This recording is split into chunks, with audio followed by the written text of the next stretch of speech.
يا أيها المدثر قم فأنذر وربك فكبر وثيابك فطهر والرجز فاهجر ولا تمنن تستكثر ولربك فاصبر فإذا نقر في الناقور فذلك يومئذ يوم حسير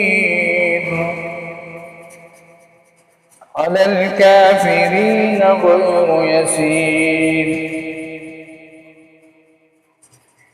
ذرني ومن خلقت وحيدا وجعلت له مالا ممدودا وبنين شهودا ومهدت له تمهيدا ثم يطمع أن أزيد كلا إنه كان لآياتنا عنيدا سأرهقه صعودا إنه فكر وقدر فقتل كيف قدر ثم قتل كيف قدر ثم نظر ثم عبس وبصر ثم أدبر واستكبر فقال إن هذا إلا سحر يؤثر إن هذا إلا قول البشر سأصليه سقر وما أدراك ما سقر لا تبقي ولا تذر لواحة للبشر عليها 19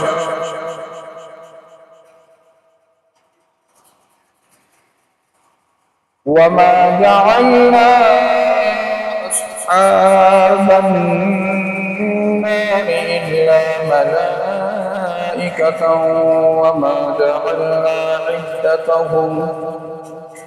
وما جعلنا عدتهم إلا فتنة للذين كفروا ليستيقن الذين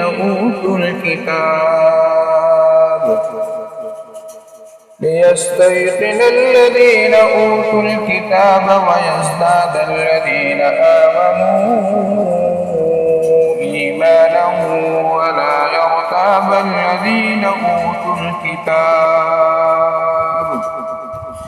ولا يرتاب الذين أوتوا الكتاب والمؤمنون وليقول الذين في قلوبهم مرض والكافرون ماذا أراد الله بهذا مثلا كذلك يضل الله من يشاء ويهدي من يشاء وما يعلم جنود ربك إلا هو وما هو إلا ذكرى للبشر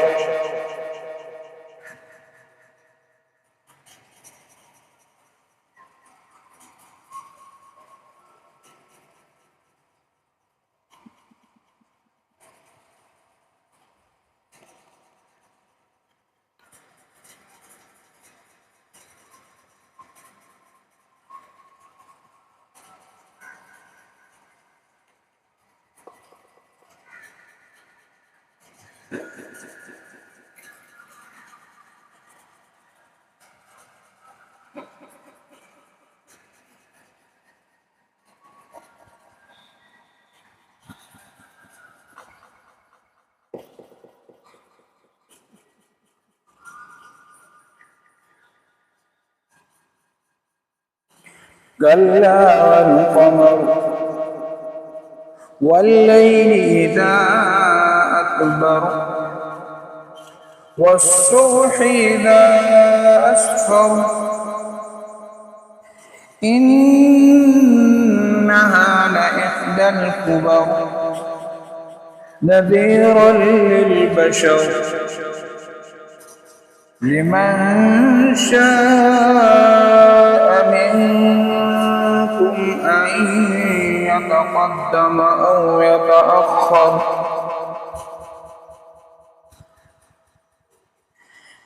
كل نفس بما كسبت رهينة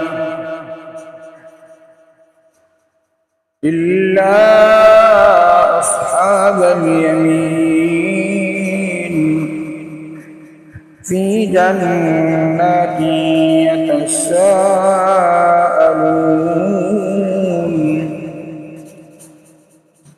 عن المجرمين ما سلككم في سقر قالوا لم نك من المصلين ولم نك نطعم المسكين وكنا نخوض مع الخائضين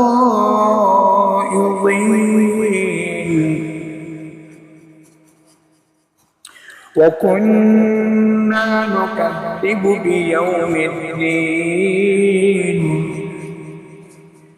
حتى أتانا اليقين فما تنفعهم شفاعة الشافعين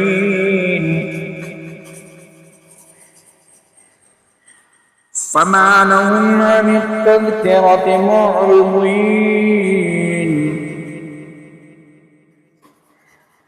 كأنهم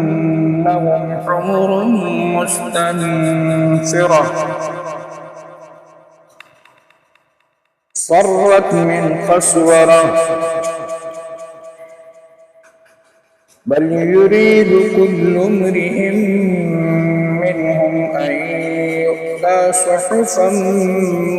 منشرة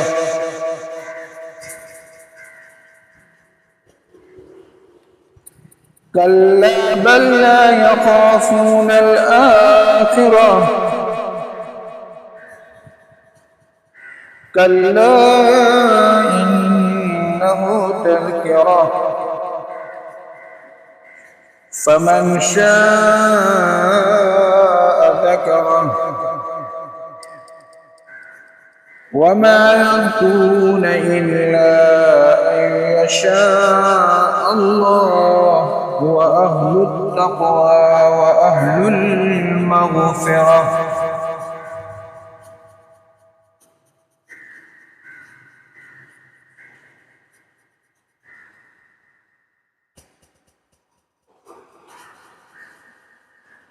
بسم الله الرحمن الرحيم لا أقسم بيوم القيامة ولا أقسم بالنفس اللوامة أيحسب الإنسان أن لن نجمع عظامه بلى قادرين على أن نسوي بنانه بل يريد الإنسان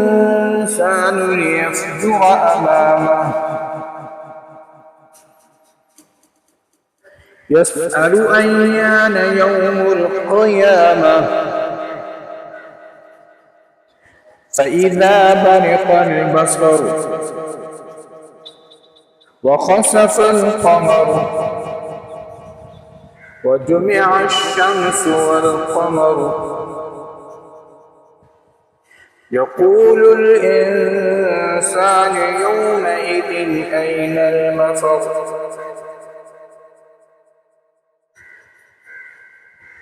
كلا لا وزر إلى ربك يومئذ المستقر ينبأ الإنسان يومئذ بما قدم وأخر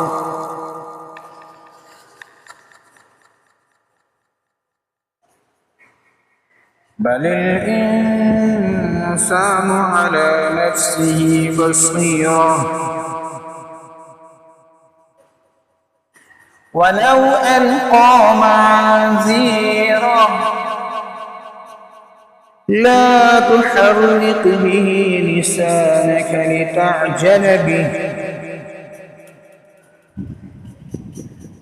إن علينا جمعه وقرآنه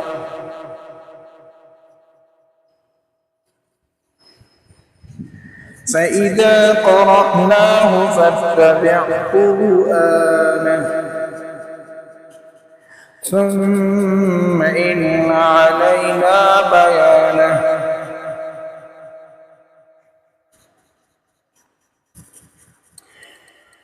كلا بل تحبون العاجلة وتذرون الآخرة وجوه يومئذ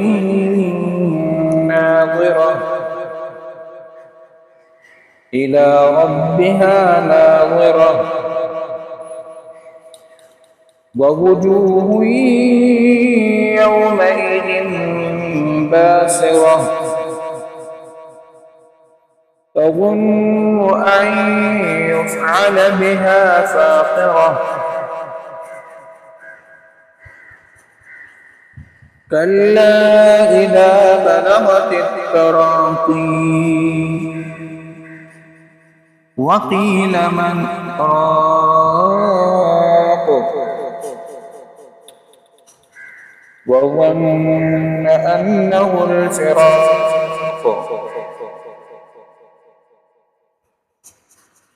والتفت الساق بالساق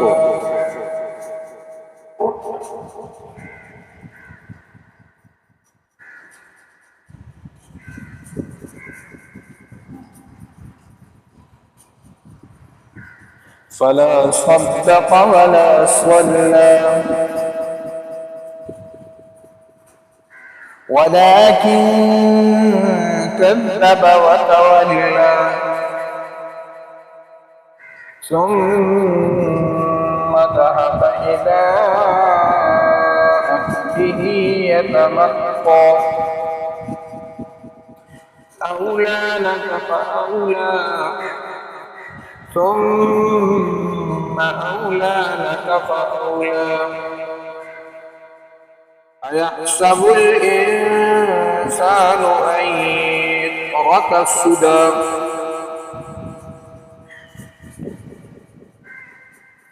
ألم يكن نطفة من مني يمنى ثم كان علقة فخلق فسوى فجعل منه الزوجين الذكر والأنثى